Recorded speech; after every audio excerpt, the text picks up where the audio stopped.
Hola, amigos. Super soggy Saturday.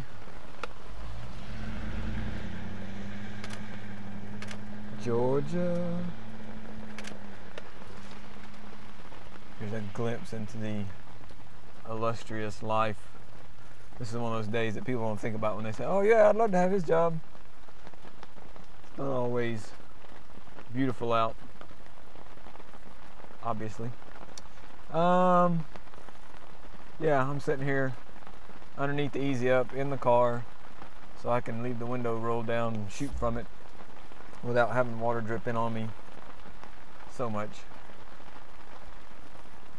The easy up drips a little bit still onto the car, but let's see, it's about 1:15 p.m. as opposed to a.m. There's a couple of car groups here, Subarus, Toyota Celicas and Supras, old Celicas and newer Supras, although they haven't made either one of them in a while, or they got a new Celica, but Supra they stopped.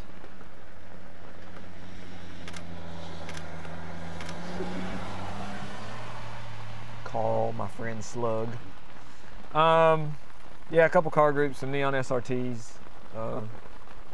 Supposed to have been rolling through, but I haven't only seen a few of them.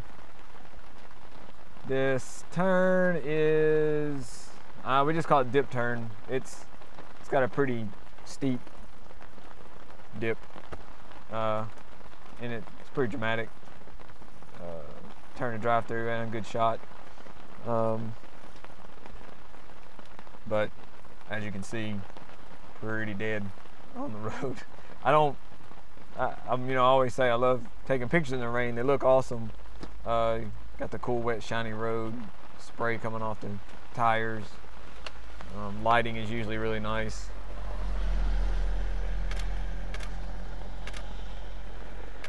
But most people don't want to be out in it, especially on motorcycles. I can't blame them. I wouldn't want to be out in this mess either. But it does make for a good shot.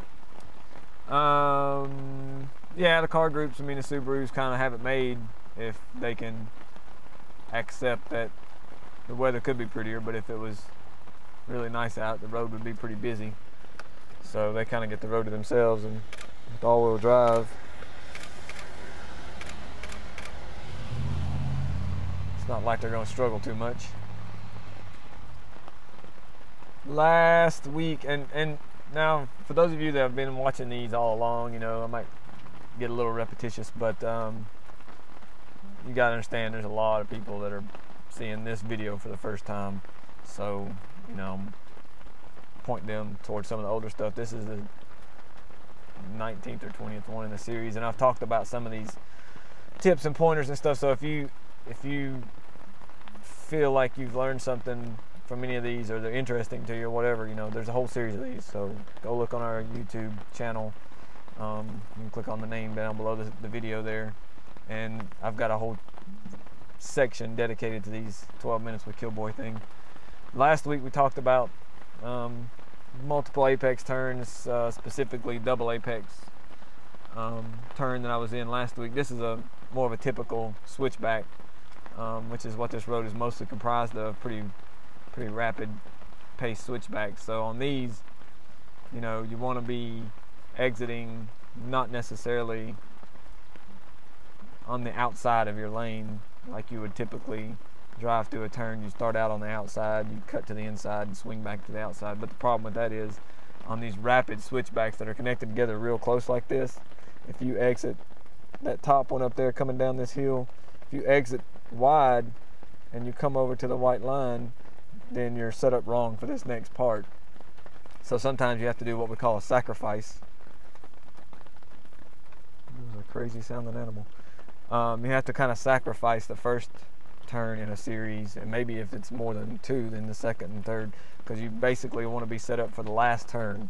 If you blow the first turn, then it makes you all wrong for the second turn, then you're worse off for the third turn, you're worse off for the fourth turn. If it goes back and forth several times and you mess up the first one, it just escalates, and you've got to either stop and reset, or you're going to end up in a bad place. But kind of what I wanted to cover this weekend, which is sort of a mystery to some people. We see this happen every now and then when people wreck on what's called off-camber turns. Some of you know what that means, some of you don't, so we're going to go over that a little bit. People will wreck and they'll get up and they'll say, I don't know what happened.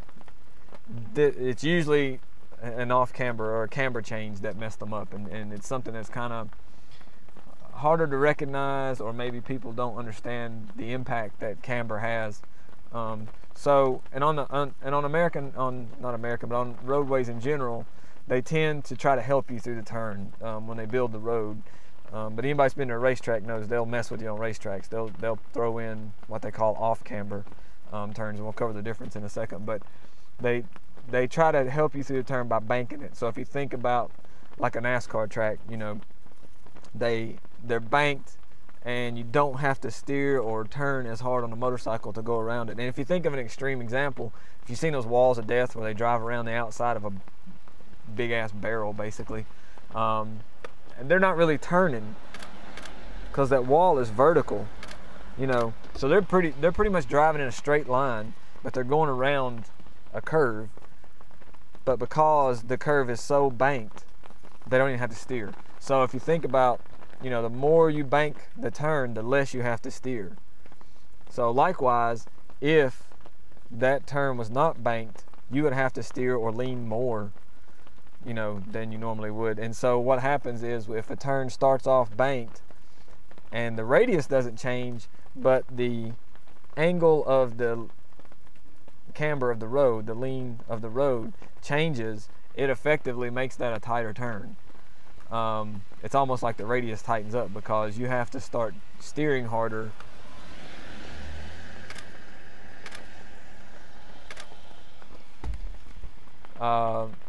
or you're gonna, you know, run wide. You have to start.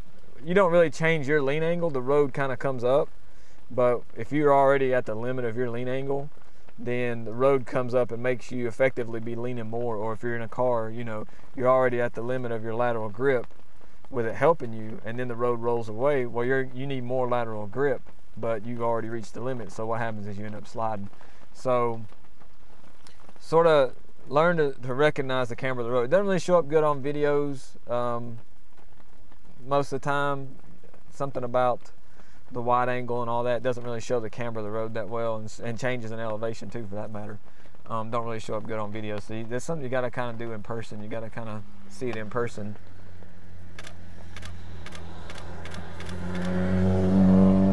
Cool.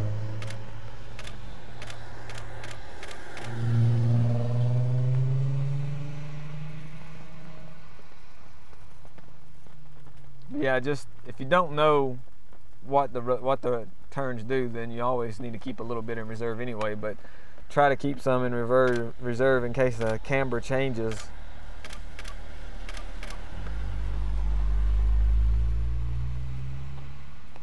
And you need more, you know, you need more lean angle or more lateral grip depending on your vehicle. There's one in particular. There's a couple turns here that do this. They roll off camber, we call it. On camber is when it leans with you. Off camber is when it leans away. And with them trying to help you, but with the turns being so close together, they have to switch the camber at some point.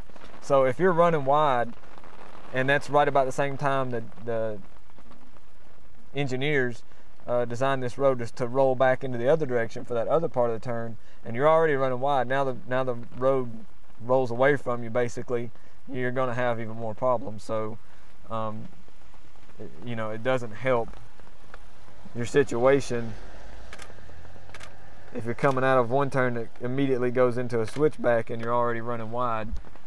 It's not the ideal line to be in anyway when a turn in the opposite direction immediately follows one, you know, like this right here does. You kind of want to just give up this one and be ready for that next one, set up nice for that next one, or vice versa. But yeah, when it rolls off camber like that, it really exacerbates the problem or whatever. Yeah, and there's a couple of them, like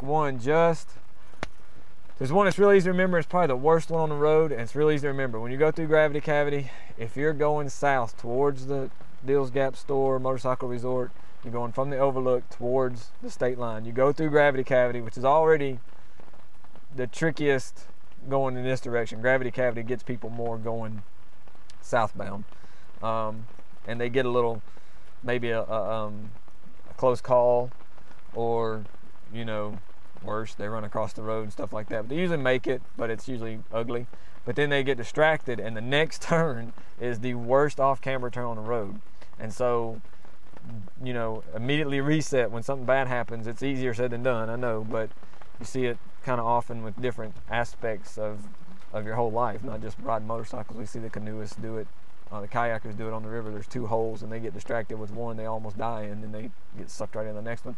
So right after you go through gravity cavity, going south, dip turn, you know, it's all crazy. And then there's a left-hander, and then there's a steep right-hander that kind of goes uphill. And as it goes uphill, it rolls off camber, and it just throws you right across into the other lane. So easy.